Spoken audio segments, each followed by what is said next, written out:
Namaskar friends. Welcome to the educational video series of MedDwise Circle. In this video series, we are going to discuss about the fundamentals of clinical chemistry test, which is used in pathology labs. This video series is made in collaboration with Anamol Laboratories Private Limited. So without wasting any time, let us go to the fundamentals. Please allow me to share my screen. Friends, I hope you all can see the screen. As we discussed in this video lecture series, we are only discussing about the fundamentals of clinical chemistry test, which are used in pathology labs. This entire video lecture series is divided into 4 modules.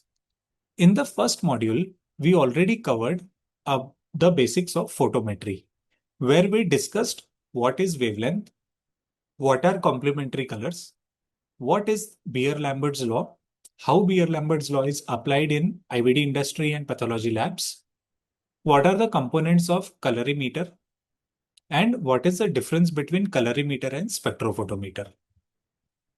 Today, we are starting the second module, which is what is the role of enzymes in diagnostic test. In this module, we will discuss about the role of enzymes, what are the factors that affect the enzyme activity or enzyme kinetics, what are the type of reactions in clinical chemistry, how to read the instructions for use of any company, and what are the different terminologies that we use in IVD industry or in pathology lab. In this particular video, we are only going to discuss about what exactly is the role of enzyme in diagnostic test. So let us start what exactly is the role of enzyme in diagnostic test. Friends, before discussing the role of enzymes, let me try to give you one example. Let's assume that we are sitting in a room, and in this room, there are 100 people. Now, from this room, we have to transfer 50 people into the next room. Now, just imagine how much time will it take to transfer 50 people from room number 1 to room number 2? Let's say hypothetically, it takes about 10 minutes to transfer 50 people from this room to that room. But friends, in most cases, we don't have this 10 minutes. So what will we do if we have to fast the process of transfer? In that case, what we will do is we will assign one individual. The job of this one individual is nothing but to take one person from here in this room and transfer to other room. Similarly, he will again come back to this room. He will take another person and transfer to second room.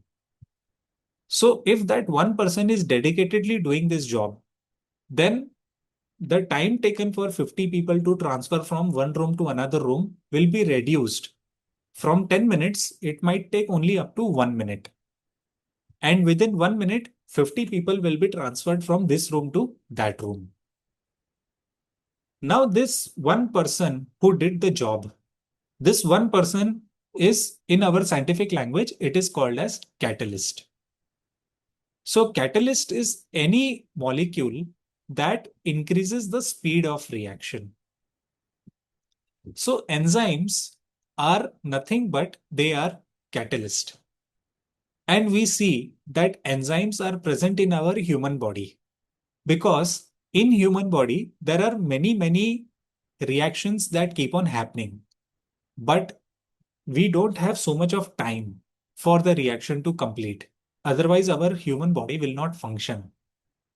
Therefore, we have many different types of enzymes in human body because the job of this enzyme is to speed up the reactions. They play the role of catalyst. How they play the role of catalyst is, say for example, the substance on which the enzyme acts is called as substrate. Now say for example, we have to convert the substrate into a particular product. What the enzyme will do is, enzyme will bind with this substrate Okay, and it will enter into a complex, which is called as enzyme substrate complex. Then the enzyme will convert the substrate into product, and then it will release the products. So the conversion of substrate into product is very, very fast because the enzyme is present. One more beauty about enzyme, or in general, one more beauty about the catalyst is they do not take part in the reaction, which means that if going back to the earlier example, if 100 people were there in room number 1 and at the end of 1 minute, 50 people have been transferred from room number 1 to room number 2, then before 1 minute, before the reaction started, the quantity of enzyme was only 1. That means one person was there to transfer. And at the end of the reaction, still the quantity of the person is 1. That means the one person who transferred 50 people from first room to second room, he did not take part in the reaction. He only speed up the process of the reaction. So therefore, a catalyst or enzyme, they have these two or three properties. Number one, they speed up the reaction. That is from conversion of substrate to conversion of product, they speed up the reaction. Number two, they do not take part in the reaction. But in our diagnostic industry also, we use lot of enzymes in our biochemical formulations. Why? Because again in the test tube, we are doing the reactions. But just imagine if the reaction takes 1 hour. Should we wait for 1 hour for the product to form? No, right? If we add the enzyme in our formulation, then the reaction which usually typically takes 1 hour will be completed in 5 minutes. That is the job of enzyme in our diagnostic test. It is important to understand the role of enzyme because sometimes either the enzyme is added into our reagent or in most cases, we estimate the enzymes in the human sample. Why this happens is because in certain diseases, the concentration of analyte changes. Say, for example, diabetes. In case of diabetes, the concentration of glucose will change. Either it will increase or it will decrease. And we are interested to know the concentration of glucose. But say, for example, a cardiac episode or heart attack. In this, we are not interested to understand the concentration of analyte. Here, the activity of enzyme changes. Either the enzyme which should act at a particular speed, either it increases, the speed increases or the speed decreases. But the quantity of enzyme does not change. Therefore, in most cases, when we estimate the enzymes in the patient sample, we do not estimate the quantity of enzyme. We only estimate the speed of enzyme. So these are 2, 3 important factors to understand, either because we are putting enzymes in the reagent or we are estimating the enzymes from the patient sample. Now let us understand what are some of the key attributes of enzymes. Like I told you, we are more interested to learn about the activity of enzyme or the speed of enzyme because the quantity of enzyme before the reaction and after the reaction is the same. So diseases don't happen because the quantity of enzyme is changing. Disease happens because the activity of enzyme changes. So we have to understand what are the attributes of the enzyme activity. First, enzymes are highly specific. This is because, let's say, a glucose oxidase enzyme will act only on glucose. It will not act on any other sugar apart from glucose. This is the reason why we use enzymes in our formulations also. Because when we use enzymes in formulation, This will lead to increase the specificity of our diagnostic kit. Secondly, enzymes have catalytic efficiency. That means, see how the reaction starts is because when the substrate or the reactant will mix with each other, they need a certain activation energy so that the reaction is initiated. And when the reaction is initiated, then only the substrate will convert into product. Now, enzyme, usually what they do is they lower the activation energy required to start the reaction.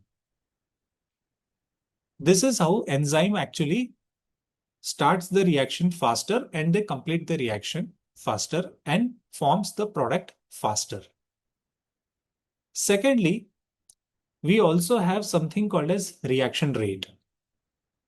So reaction rate means, like I told you before, enzymes don't increase or decrease with reaction. Only their speed is either increasing or decreasing. Therefore, we want to estimate the enzyme activity and we don't want to estimate the enzyme quantity or enzyme concentration. So enzyme activity is measured by how much product it is forming in per unit time.